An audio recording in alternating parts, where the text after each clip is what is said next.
વાત કરીએ તો સુરતથી સમાચાર પ્રાપ્ત થઈ રહ્યા છે। મહત્વપૂર્ણ સમાચાર સુરતથી સામે આવી રહ્યા છે। સુરતના લિંબાયતમાં ખાનગી શાળાને તાળું મારવામાં આવ્યું છે।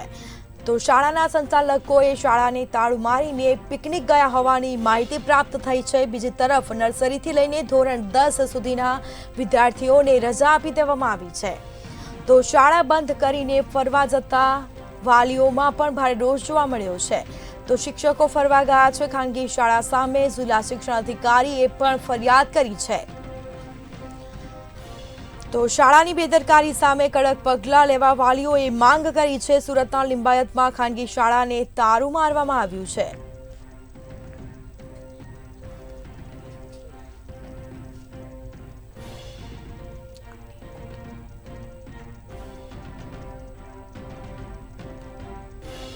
વધુ વિગતો સાથે સંવાદદાતા દિવેશ પરમાર લાઈવ જોડાઈ ગયા છે। જી, સુરતના લિંબાયતમાં ખાનગી શાળાને તાળું મારવામાં આવ્યું છે, શું માહિતી?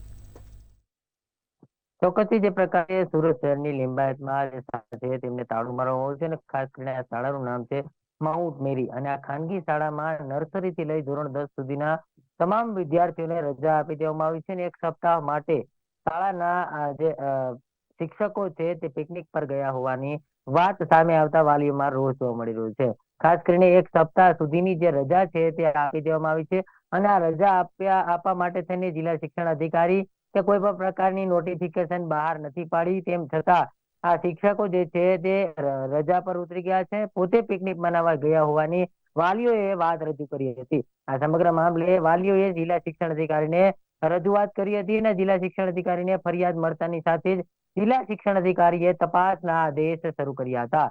મહત્વનું કહી શકાય કે સુરત શહેરમાં જે લિંબાયત વિસ્તારમાં શાળા આવેલી છે માઉન્ટ મેરી અને આ શાળાના જે વિદ્યાર્થીઓ છે તેમાં નર્સરીથી લઈને ધોરણ 10 સુધીના તમામ વિદ્યાર્થીઓને એક સપ્તાહ માટે રજા આપી દેવામાં આવી હતી। વગર કારણે આ પ્રકારે શાળાના શિક્ષકો પિકનિક પર ગયા હોવાના કારણે વાલીઓ રોષે ભરાયા હતા અને તેના જ કારણે આ શાળા સામે વિરોધ નોંધાવ્યો હતો અને આ શાળાને લઈને જિલ્લા શિક્ષણ અધિકારીને ફરિયાદ કરવામાં આવી હતી, જેને લઈને જિલ્લા શિક્ષણ અધિકારીએ તપાસના આદેશ આપ્યા છે।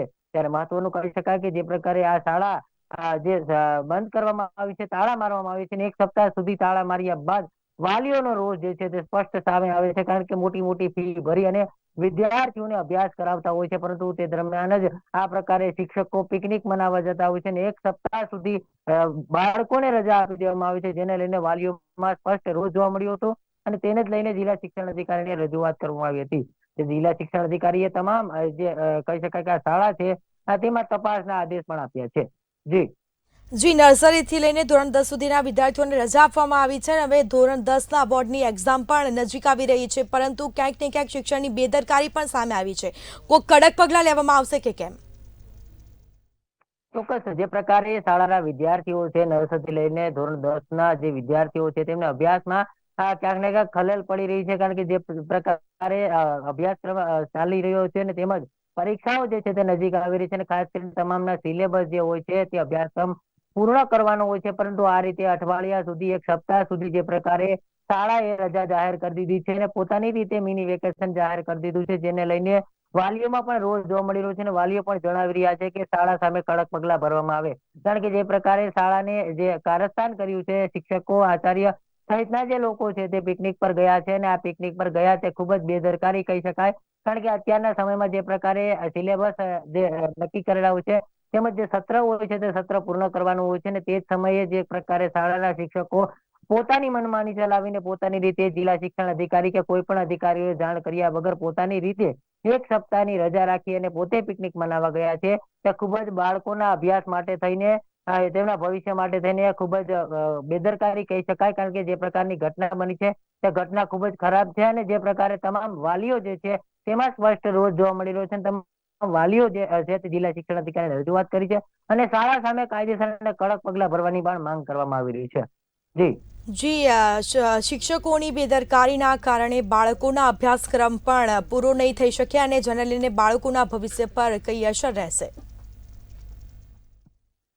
ચોક્કસ જે પ્રકારે અત્યારે જે અભ્યાસક્રમ ચાલી રહ્યો છે આ અભ્યાસક્રમને લઈને જે પ્રકારે સિલેબસ હોય છે જે સત્ર હોય છે તે પૂર્ણ કરવાના થતા હોય છે, પરંતુ આ પ્રકારે નર્સરીથી લઈને ધોરણ 10 એટલે કહી શકાય કે બાળપણનો જે પાયો છે તે પાયાથી લઈને ઘડતર સુધી એટલે કે ધોરણ 10 સુધીના જે વિદ્યાર્થીઓ છે તે તમામ વિદ્યાર્થીઓનું ભવિષ્ય અધરતાલ જોવા મળી રહ્યું છે, કારણ કે જે પ્રકારે એક સપ્તાહ સુધી જે અભ્યાસક્રમ બંધ રહેશે અને શિક્ષકો જે છે તે પોતાની મનમાનીથી પોતે પિકનિક પર ગયા હોવાની ઘટના સામે આવી છે. ખૂબ જ બેદરકારી કહી શકાય અને જિલ્લા શિક્ષણ અધિકારીને આ સમગ્ર મામલે રજૂઆત કરતા જ જિલ્લા શિક્ષણ અધિકારીએ તાત્કાલિક તપાસના આદેશ આપ્યા છે.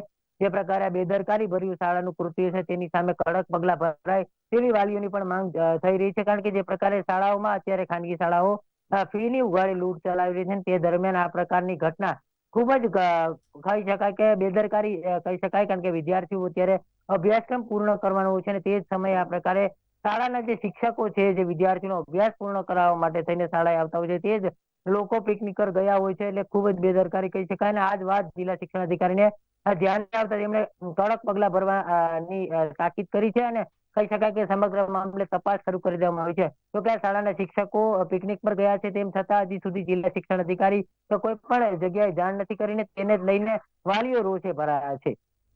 જી, તમામ જાણકારી આપવા બદલ આપનો આભાર. તો સુરતના લિંબાયતમાં ખાનગી શાળાને તાળું મારવામાં આવ્યું છે. શાળાના સંચાલકો શાળાને તાળું મારીને પિકનિક ગયા છે. તો નર્સરીથી લઈને ધોરણ 10 સુધીના વિદ્યાર્થીઓને રજા આપી દેવામાં આવી છે. શાળા બંધ કરીને ફરવા જતા વાલીઓમાં પણ ભારે રોષ જોવા મળ્યો છે. તો ખાનગી શાળા સામે જિલ્લા શિક્ષણ અધિકારીને ફરિયાદ પણ દાખલ કરાઈ છે. તો શાળાની બેદરકારી સામે કડક પગલાં લેવામાં આવે તેવી વાલીઓએ માંગ કરી છે.